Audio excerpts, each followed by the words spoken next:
Welcome everybody to our latest show for Call the Doctor. As the name implies, we want you to call in and ask us questions. Today we have as a guest, along with my co-host Gene, Dr. Stephen Sorsby.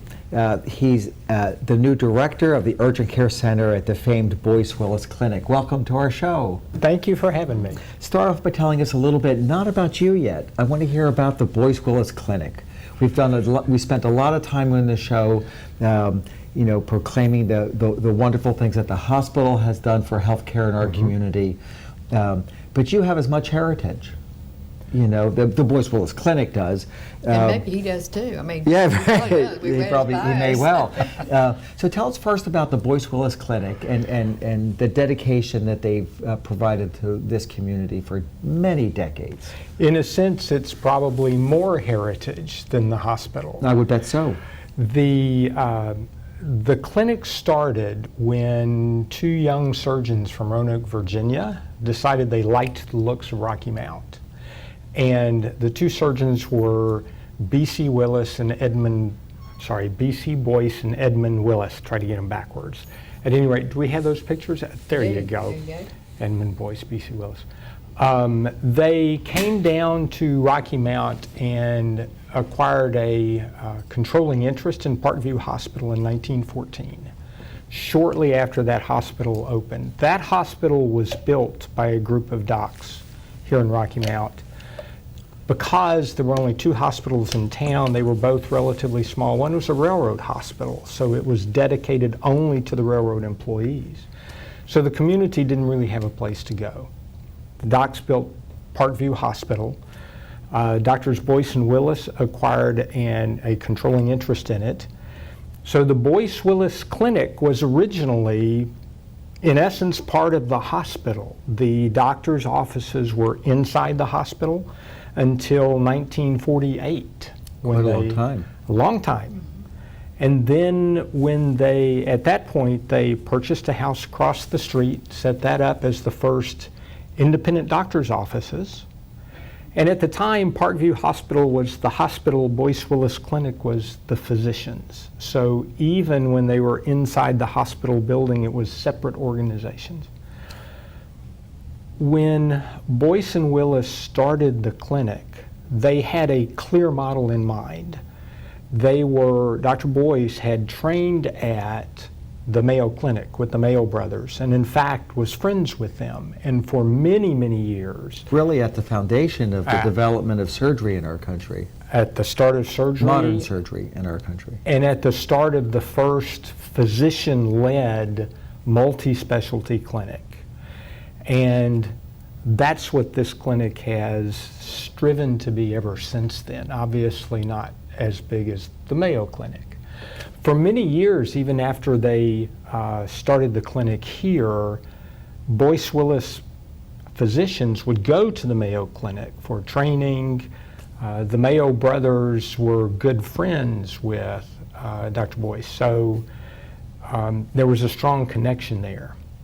And the founders also put a very strong emphasis, as the Mayo brothers did, on staying at the cutting edge of medicine.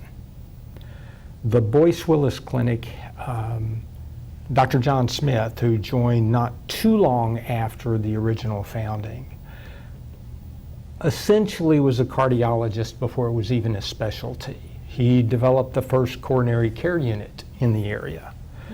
Brought in the first defibrillator in the state. That pretty much makes you a cardiologist, right? At that time, that's what it took. And so ever since then, the clinic has continued that emphasis on staying up to date, keeping the training alive. We still have all of the providers have an allowance and a time allowance to do the continuing medical education and to stay up. By that, do you mean that the clinic, because you're salaried by the clinic, are you saying that the clinic actually allows you to take extra time and pays your way so that you can get continuing education? Exactly. So you stay at the leading edge of your sharpness. Exactly. And nobody else in the community or even in the state can be more intelligent, more trained, or more up to date than you guys are. That's what we aim for. That's perfect. Because that's one of the things we stress in this show, is that you don't have to go outside of our area for excellence. And Agreed. we'll bounce on that a little bit when we talk about your history, because you're not originally from this area. Correct. Right? Your excellence was recruited here, and we'll talk about that.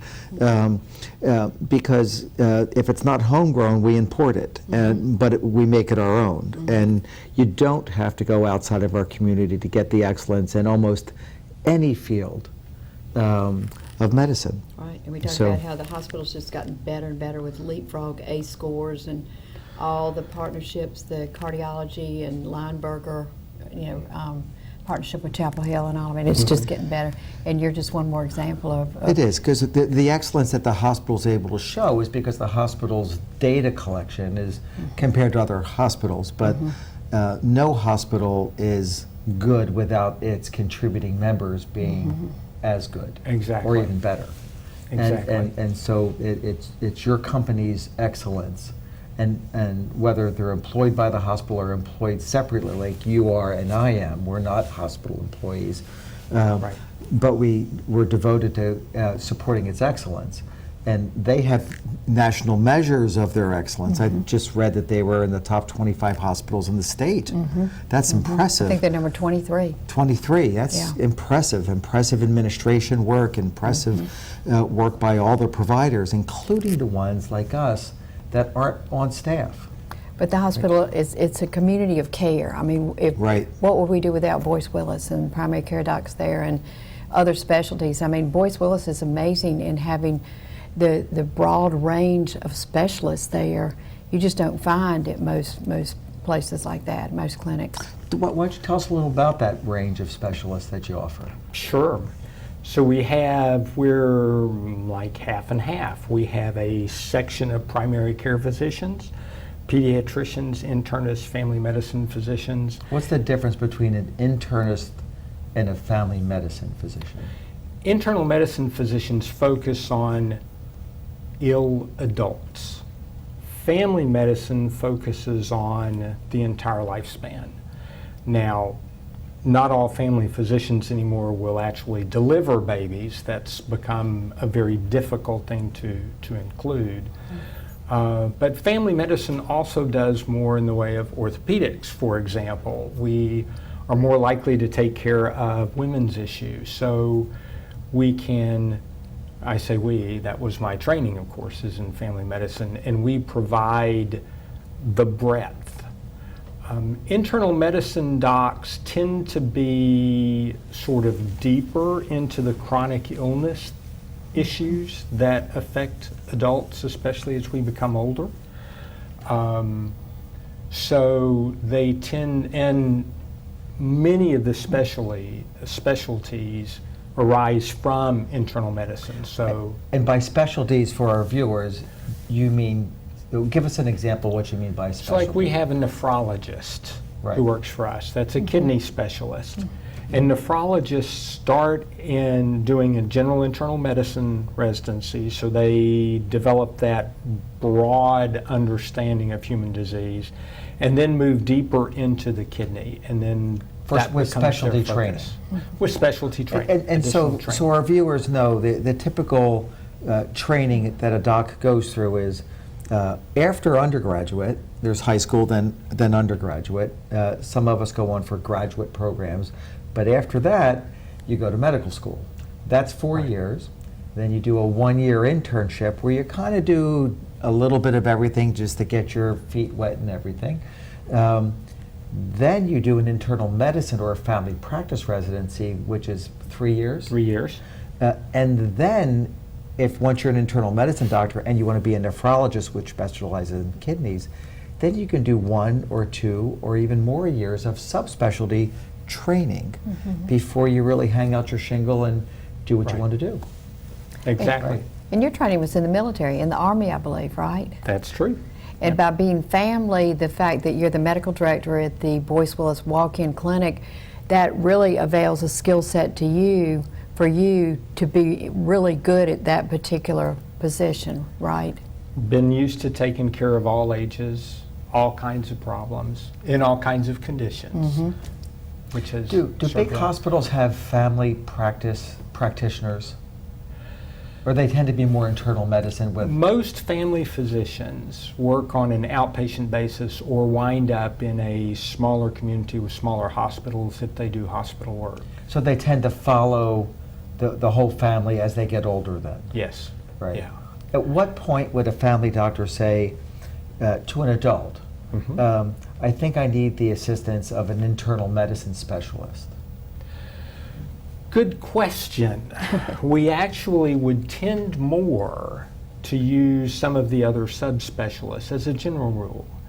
There are some patients where the chronic disease burden is just so great. If a person is diabetic and has congestive heart failure and has chronic obstructive pulmonary disease A bunch of big and has diseases, kidney right? failure, then you might want a particular internist to pull that together. Right. But for the most part, internal medicine and family medicine serve as, in a sense, parallel kinds of specialties, just with a different emphasis and more in-depth training in adult medical problems on the part of the internist. So there may well be times that a family physician would refer a patient with diabetes to an endocrinologist earlier than an internal medicine doc might. Because they may manage that themselves to a longer period of time, to a Exactly. greater degree. Exactly. Yeah. Yeah. Tell us about the staffing at the Boyce Willis Clinic. How many providers do you have? We have, most days we have 2 providers on at a time. And if Now, you'll, you're talking about the urgent care clinic, right? right, the Right, walk-in clinic. I'm just. Oh, well, I'm sorry. I'm hitting Boyce Willis is a the whole Boyce Willis. back on there. Yeah. Gotcha.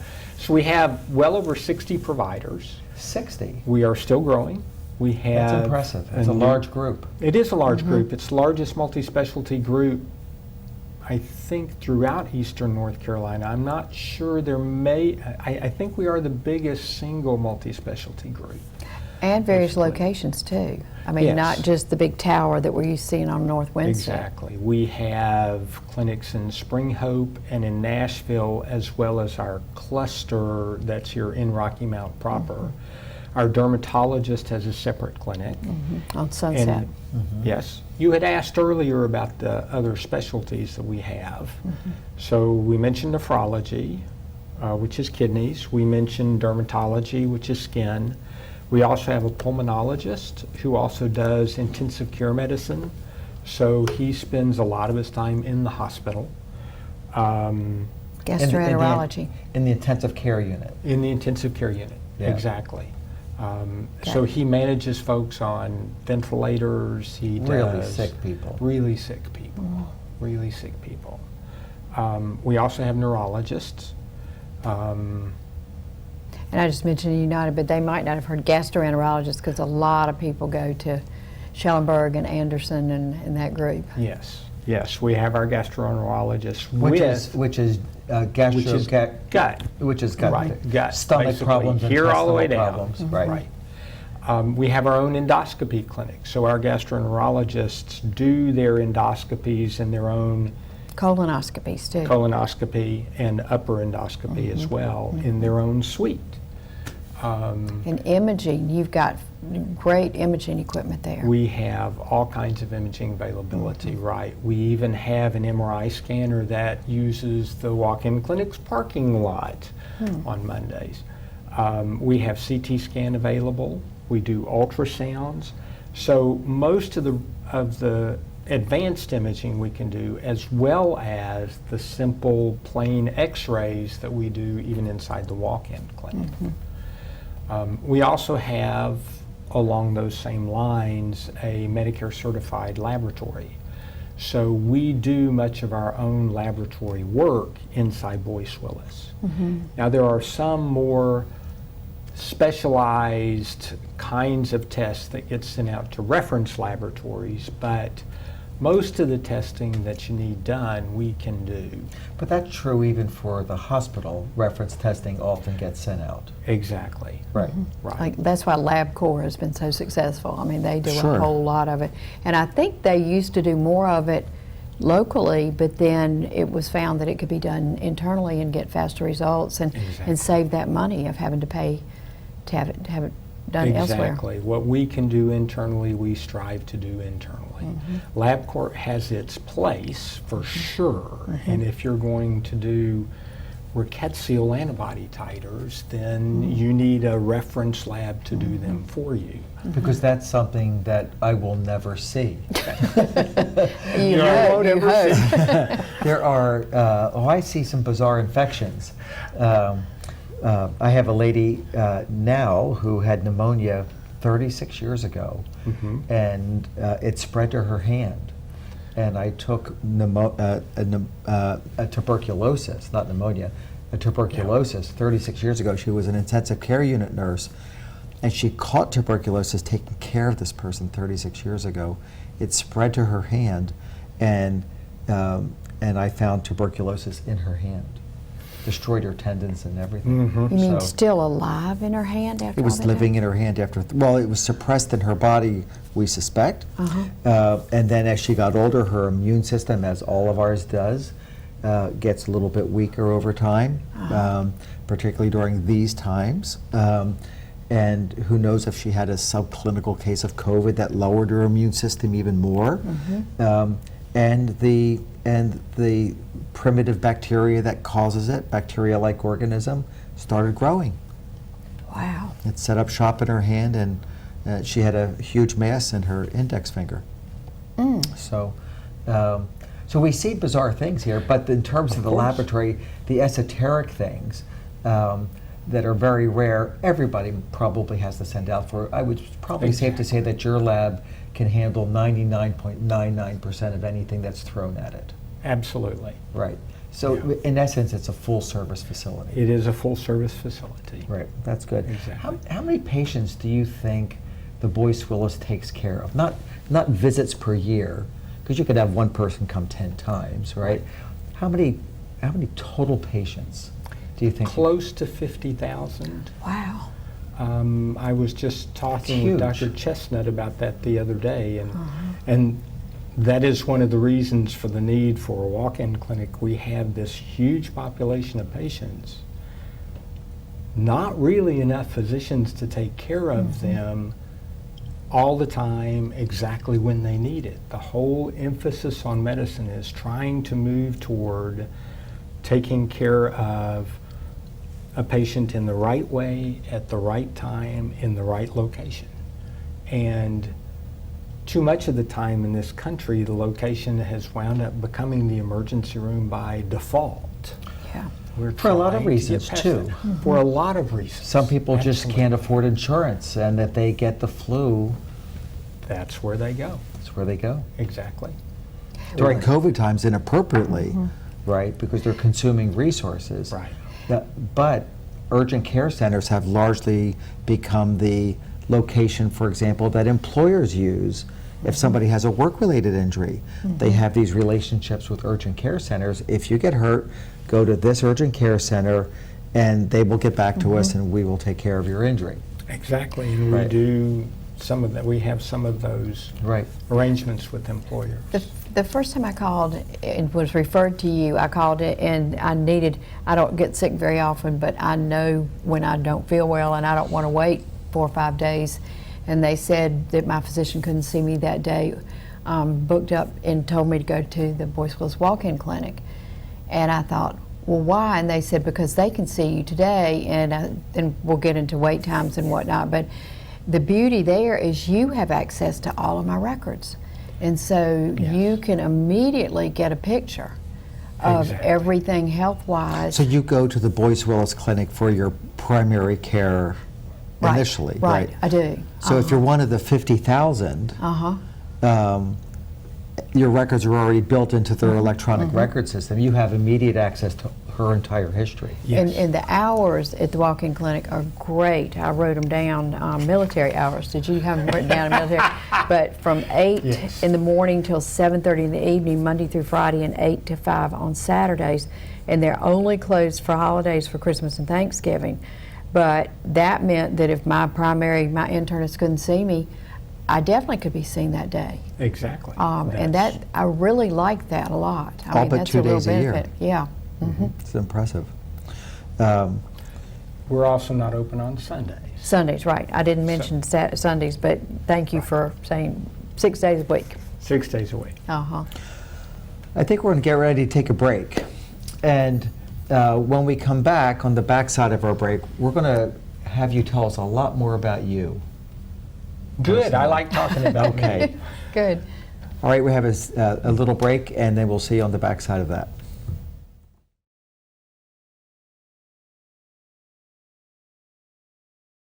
Well, the Community Paramedic Program is a program that sends paramedics out into the community to help patients after discharge. It connects the dots for them. He provides education and also to proactively take care of our patients. So evidence-based practice says that if the community paramedic sees the patient in the home, they're able to decrease the readmission rate. It just decreases the burden on the healthcare system. Taking chronic patients, it takes a toll on all the providers, from the ED to med-surg, nursing, to the dispatch call takers. Some of the things that we do when we go out to residents is we will do vital signs, we will do medication reconciliation, where we take and look through all their medications. We answer phone calls. If patients have questions, we can help walk them through their needs. We can communicate with their doctors. Sometimes they'll make medication changes right over the phone, and that'll help keep a patient out of the hospital so they can be, at home and healthy. We do lab draws for patients who can't get in and out of the house. We do coronavirus vaccines. We've seen patients who were our high-risk readmitters who had been in and out of the hospital get their diseases under control. Most of the time they get a better understanding of their disease process, and they're able to live a healthier life, which is what we want ultimately, is for the patient to be healthier. Well, after he gets to the routine, he answers all my questions. And he takes the time. I mean, those heart doctors, they whiz in. They're so rushed. And you go, and they're gone. But Till takes the time. I'm so lucky to have Mr. Till in my life, because if it weren't for him to come back and check on me and make sure that that I'm stable and able to go to my doctors and see what kind of meds I need, I won't have nothing. He's a blessing. He really is. So being able to connect with patients on a personal level and just talk to them and let them know that it's going to be okay, and that you can be healthier, you can resume a good quality of life. I think that helps the community as a whole. This is where the public would benefit if they had more Tills out there. Honestly, I would really like to have at least 10 community paramedics to be able to cover our patients. The more cars you have, the more people you can help, the more lives you'll save.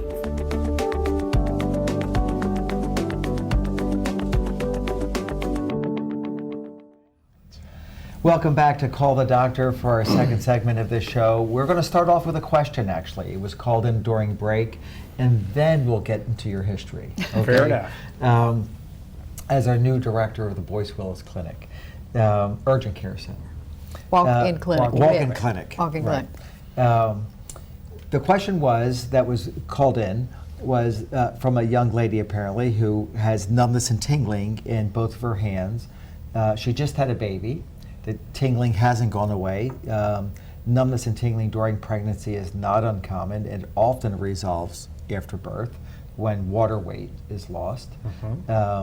Not always is it resolved.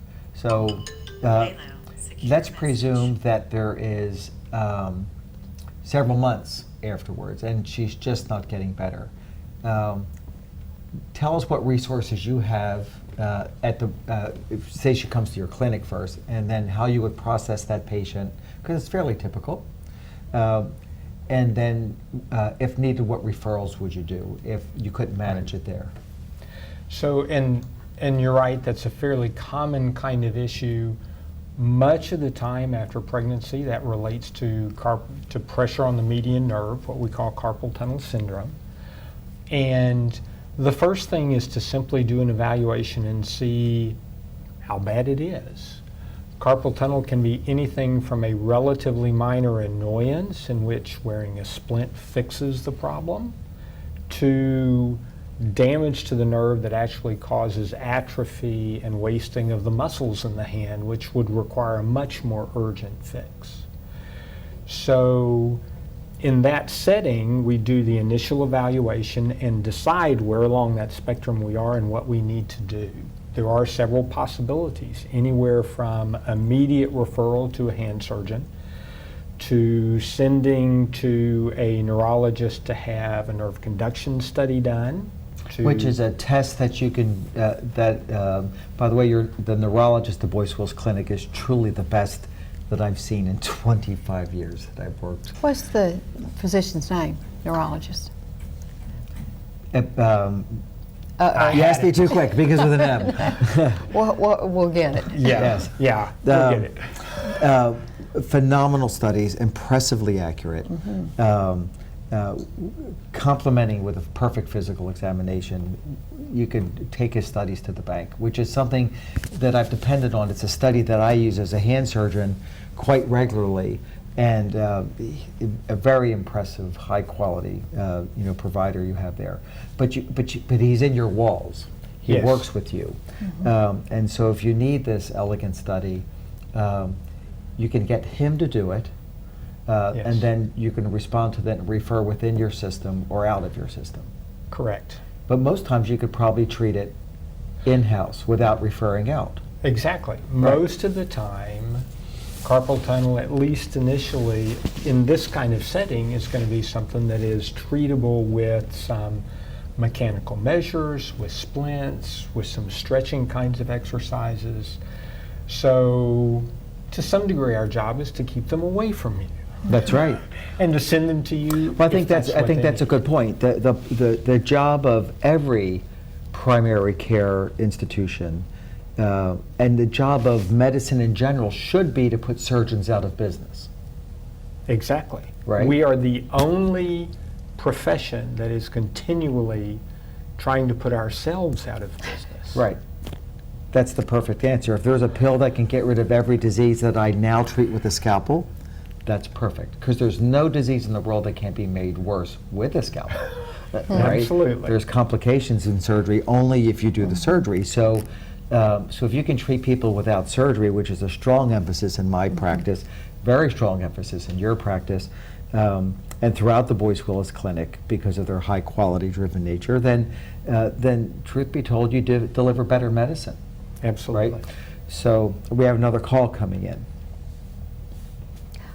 While she's getting it, I want to circle back. If someone right after having a baby has feelings, gets bloated, gets short of breath or whatnot, that can be an emergency situation though. And I say that because my daughter-in-law almost died with throwing clots and kidney failure. And so if people, I'm sure the OBGYNs tell them that, but the tingling a while afterwards is not symptoms of that type of thing, but we need to be sure that if people are having severe problems right after giving birth, they need to either get to the ED or call somebody who's going to tell them to go there pretty quickly because it can be severe. Yeah. Agreed. A sudden onset of any pain or any shortness of breath is an emergency until proven otherwise. And blood clots are the surgeon's biggest fear. It should be something that's recognized by the general public as a leading cause of death and disability in our country. So, and it often happens after surgery or any change in your physiology Or when after flying. anesthesia. Because I just flew and I did what you told me. I took some aspirin Right. before flying because I sat for six hours straight. Keep your muscles moving. And I moved my feet and you got up periodically and whatnot because it's not good for any of us to be stationary Oh. like that I for 6 fly hours. overseas a lot for mission work, and I irritate everybody on the plane by walking 100 miles up and down the aisles, during the flight, As you should. as I should. So, Did Sandra, do we have a question? Yes. What differentiates, this gentleman wants to know, when should he go to the emergency room versus your walk-in clinic? so the question is, I don't know if you could hear Sandra in the background, if somebody has any issue, I presume, what should make me want to go to the emergency room versus the walk-in clinic? Which is a very broad question, right? So there are some things that are crystal clear. If you have signs of a stroke, if your face starts to droop abruptly, if you are unable to move your arm, if you are slurring speech, if you're stumbling, you need to be Crushing chest pain.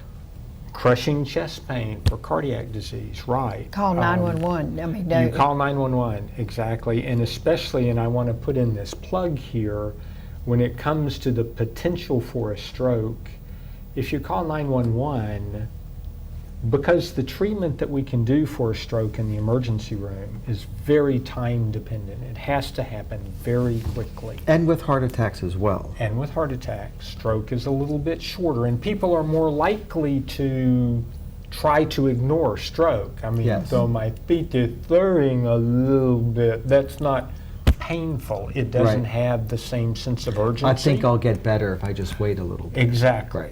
Big mistake. And right. And if you call 911, they can have the stroke team ready to go in the emergency room. In fact, when we're working in the hospital, we'll hear overhead, there's a stroke alert because the team is pulled in together well before that patient even hits the emergency room. Exactly. The other thing is that the EMTs in our area start care at the site, Exactly. right? You'll be given specialty medicines, you'll be given oxygen, oxygen levels in your blood will be tested. The critical information that's necessary by the time you get to the hospital is already known by the ER doctors before they get there. And treatment that's likely to treat a stroke or a heart attack has already been implemented, and those seconds save lives. It So, does. but let's presume that somebody does not have any of those things. So let's move on to other things. On the orthopedic field, if you have a bone sticking through your skin, if you have an obvious deformity, you need to be in the emergency room, because those are things that the emergency room docs can handle. Orthopedists are on call to do that immediately. If you're a little short of breath, that's something that we can probably handle. If, on the other hand, you're an asthmatic and you are getting lightheaded and you're turning blue, those are things that need to be in the emergency room. quickly. And quickly. And if you have questions, you can call us during the time that we're open, and we will advise you on that. I mean, I am no more interested in having someone who's actually in the middle of a heart attack walking into my office than they are in not being where they need to be. Now, if they do walk in, I'm going to be able to provide them some services and help with that while we get 911 there. Right. But I'd rather they not show up. Right, sure. And Because I those can- seconds saves lives. Right.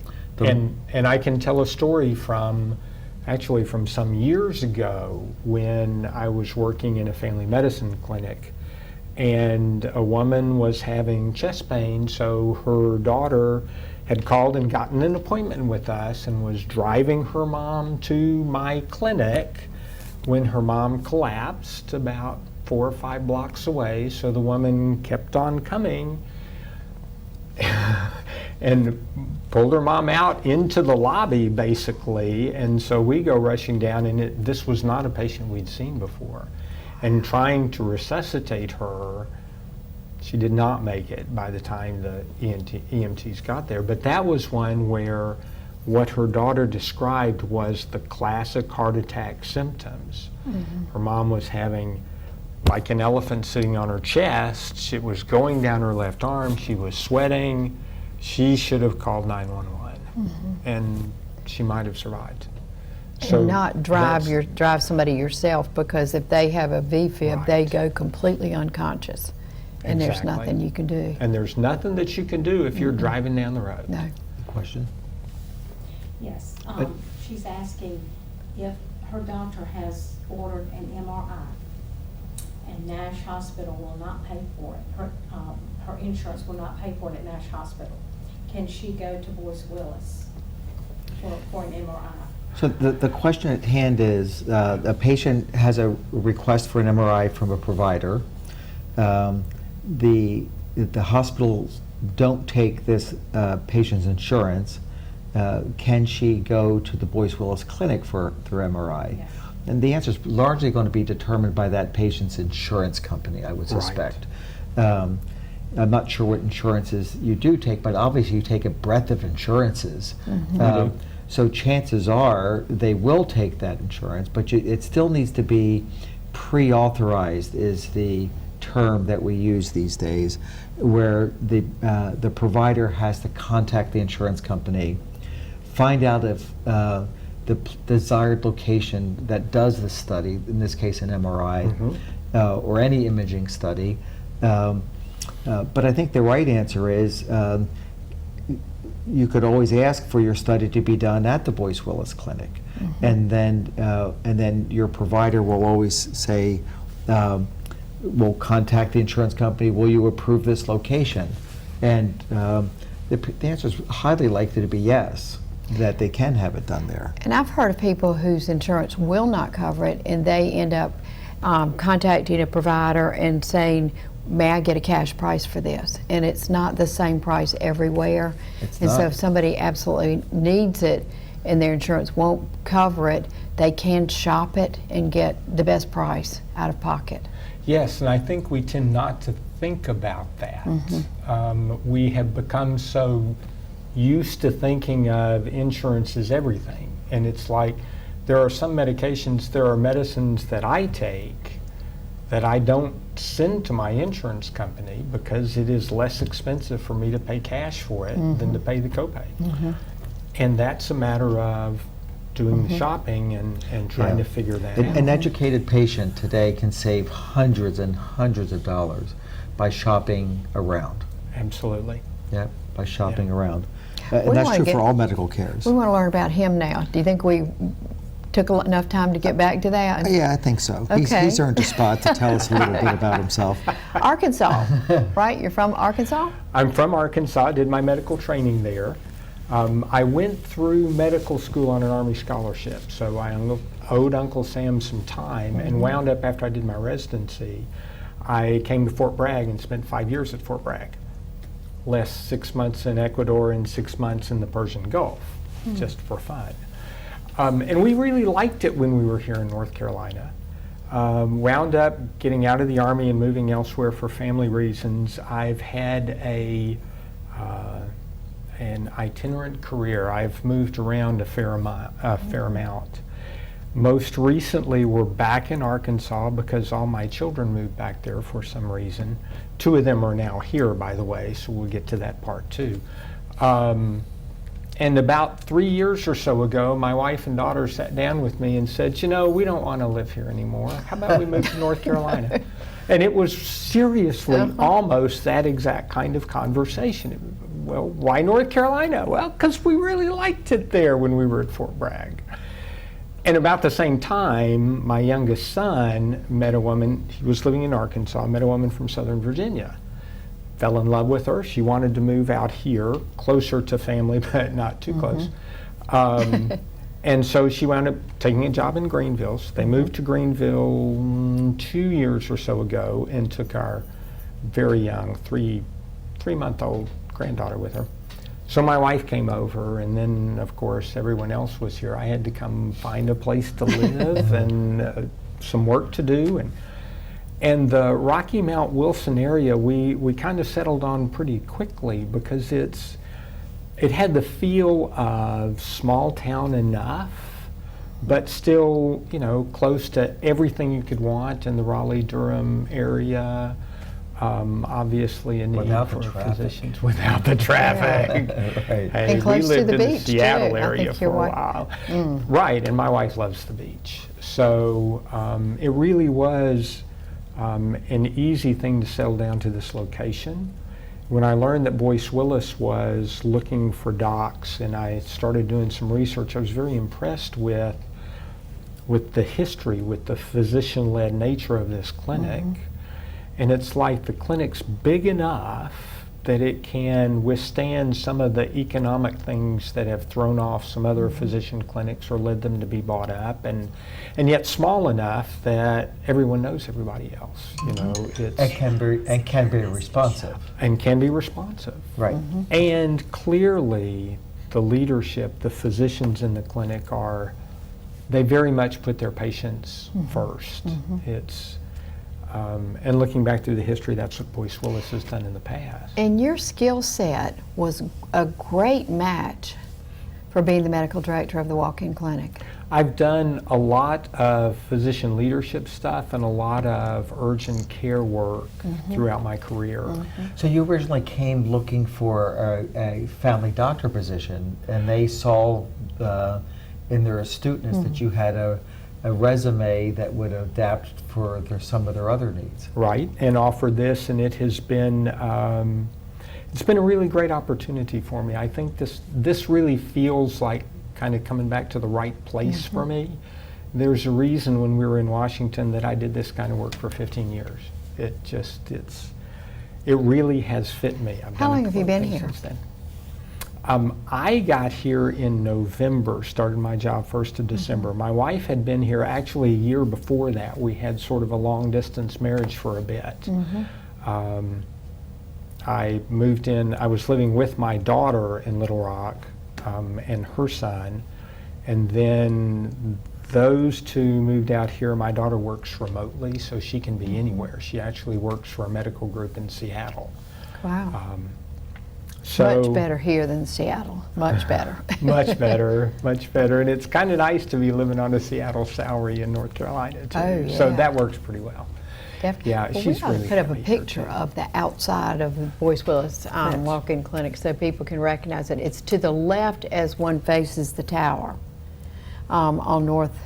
Yeah, don't ask me. I'm directionally challenged. Oh, okay. It's a There's miracle I didn't there's kill myself. The in five-story Army, so. building, and to the left of that is this, and Yes. great adequate parking. And again, if people want to know the hours, 6 days a week, 8 to 7:30, 8 a.m. to 7:30 Monday through Friday, and 8 to 5 on Saturday. Right.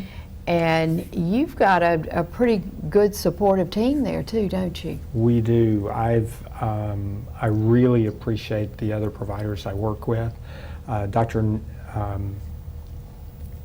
We have another physician Skinner, who works with Nadine Skinner. Nadine Skinner works with us. She does Very impressive. family medicine in the building as well. So when she's not doing, she does some walk-in shifts and some family medicine clinic with her own patients. We have 2 full-time nurse practitioners who work with me as well. This is very much a physician-led clinic. You want to tell people Yeah. what they are, nurse practitioners? Let's talk some about that Okay. and what their training is. Nurse practitioners start going through the standard training of nurses, so bachelor's or master's degree. The requirements are for them to have experience doing actual nursing care. So our nurse practitioners have worked in emergency rooms, they've worked in ICUs. They have pretty extensive nursing experience before they go back into the nurse practitioner course, which is 2 years, leads to a master's, and gives them the clinical skills to actually care for patients. And they work under our direct supervision. So on a regular basis, besides the fact that the docs are there with them if they have any kind of questions or concerns, we also do extensive chart reviews. We do educational things with them. In fact, just this morning, I had a meeting with Dr. Chestnut, who is the managing physician of Boyce Willis, and she was meeting with some of the new nurse practitioners in other areas of the clinic and doing some educational stuff with them, particularly on hypothyroidism this morning. So we all, again, it's part of the striving to be at our best and to stay ahead of the game as medicine changes, because it continually changes. What's the difference between a nurse practitioner and a physician assistant? Different training tracks. So nurse practitioners are nurses first. They are experienced nurses first before they go into school. Physician assistants can come from any one of a number of different backgrounds. When I was in the military, I helped train physician assistants in the Army, and those folks were routinely folks who'd come through as Navy corpsmen or Army medics, and then went into the additional training to become PAs. PAs work under, and there's difference from state to state in how independent or dependent PAs and nurse practitioners are. Meaning whether they have to work intimately with a physician or can they be by themselves? Correct. Yeah. And in this state, the rules are that there is a tight collaborative arrangement between nurse practitioners and physicians, and between physician assistants and physicians. One of the other differences is that nurse practitioners are typically trained in a particular field. So you may have a geriatric nurse practitioner or a family nurse practitioner. OBGYN. Exactly. And they are restricted to just practicing in that field. Physician assistants are more like assistants to the physician. So the physician can train them in whatever field the physician is in. It's not a preset training. So, for example, a nurse practitioner who's an adult nurse practitioner is not permitted to see children. My nurse practitioners are both family nurse practitioners, so they can see full age range. Do you have any PAs who work with you? We have one PA who works part-time. Should we bring up the picture? I think we've got a She is. picture of your staff. We just brought Oh, this. you already Yeah. brought it up. There Okay, you go. good. Do that again. Now, there's Dr. Skinner and So- you and the two below, are those nurse The practitioners? nurse practitioner who's on our right is Courtney Boyd, and the one on the left is Kashina Van. Okay, So these are the full-time, the folks you're most likely to see at the walk-in clinic. We also have 4 or 5, I think, other nurse practitioners and PAs who fill in occasional shifts, who work other places in Boyce Willis. well, I think in healthcare, people are going to have to get used to more and more allied health people because we just don't have enough physicians We don't have enough to cover. primary care You've got physicians. PAs in Carolina There's a Regional. significant shortage virtually everywhere, and even in physical therapy departments, physical therapy assistants and occupational therapy assistants really comprise 2 of the most growing fields in medicine right now, because the demand for physical therapists is outstripping the supply of them. Right. Right? And so an appropriately trained assistant extends your capability to provide quality care as long as we hire people that are superbly trained. The PAs in Exactly. my office are exceptional, remarkable, and they provide as good care as I do. And they provide that care under your direction. You do the evaluation and the determination and lead them in the right direction and train them how to practice the way you practice. I would have no trouble if I needed a carpal tunnel injection or a tennis elbow management or a shoulder injection, having any of the PAs in our office do that to me Right. or to my family member. The training that they receive in their respective environments is truly perfect. And our community should accept the fact that often their skill set exceeds that of a resident in a teaching hospital's Absolutely. training. I would much rather have your nurse practitioner inject my shoulder than a medical student or a resident that's just learning do so. Agreed. Right, much more experience. Yep. Yeah. Yes, we have. Okay. Okay. We have a call that we'd like to Does- share with you. Yes, does the walk-in clinic administer COVID medication, COVID patients? Does the walk-in clinic administer COVID medication? And let's expand that to COVID testing. Let's talk about the whole COVID thing, even though we haven't, it's been probably 3 weeks since I've seen a positive COVID test out of our clinic, but we still do the testing where it's appropriate. When you ask about administering COVID medications, so many of the COVID medications that folks think about have been the monoclonal antibodies that were first developed, first became available a year and a half or so ago. Those are IV infusions, and they're not done in the walk-in clinic, though when we had a lot of COVID, we would frequently arrange for patients to have them. We would refer them to the clinics that were doing those infusions. Now, with the availability of Paxlovid, which is an oral COVID medication, That's the new pill Pfizer came out with. that's the Right. brand new, maybe 2 months ago it was approved, About that, something right. along those lines. Yeah. And I I- have a friend who yeah. took it, and they 85%, a physician and his wife, and they said within a very short period of time, 85% of their symptoms were gone. It's a great drug, folks. It's really wonderful. It really is a good drug. I haven't yet had the opportunity and requirement to use it, but it certainly is in our armamentarium should we need to. And they're doing it instead of the infusions now. Right. I mean, that's the It's- latest thing, and it's a tablet. So, I mean, how good is that? Wonderful. Yeah. It is. Now, you do have to be careful. It does have a relatively high number of potential drug-drug interactions. Okay. So you need to make, it's not something to just pick up off the shelf and start popping, right? It has It's to have a one that- prescription, and you can write prescriptions. One of the questions yeah. we got was, can you refill my blood pressure medications? I mean, do you write prescriptions like We everybody else at certainly Boyce can. Willis? Right.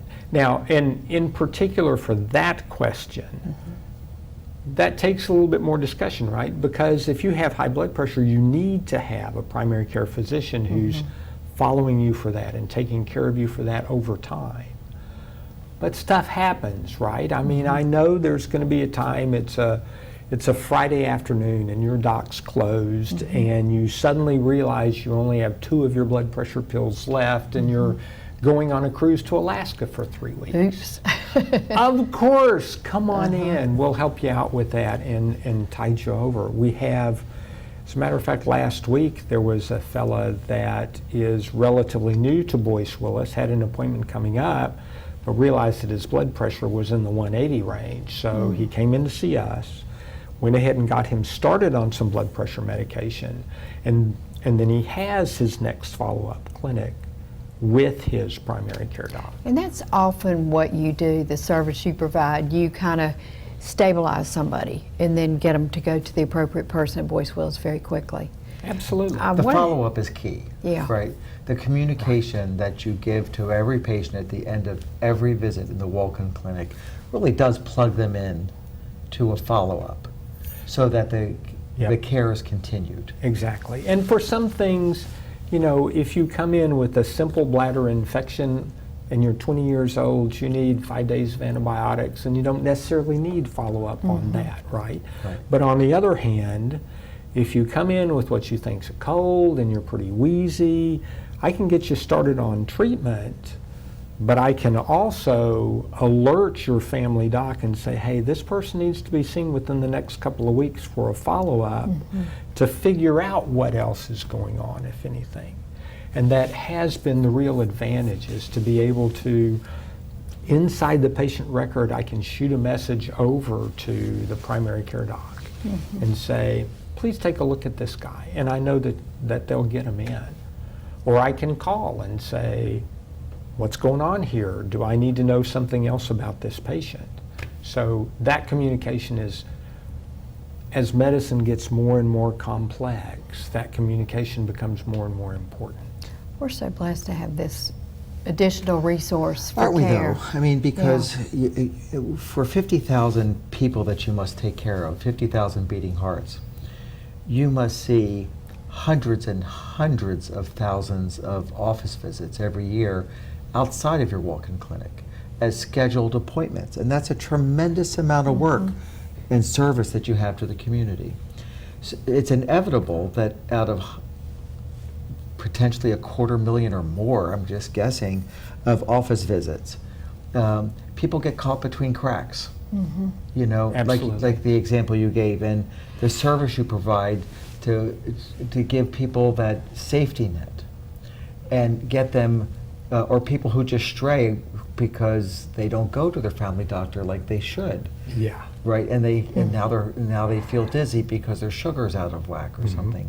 That safety net is there for the non-compliant patient or just the average person who strays into non-compliance like myself. Don't we all? Don, I'm sorry, I'll make the appointment.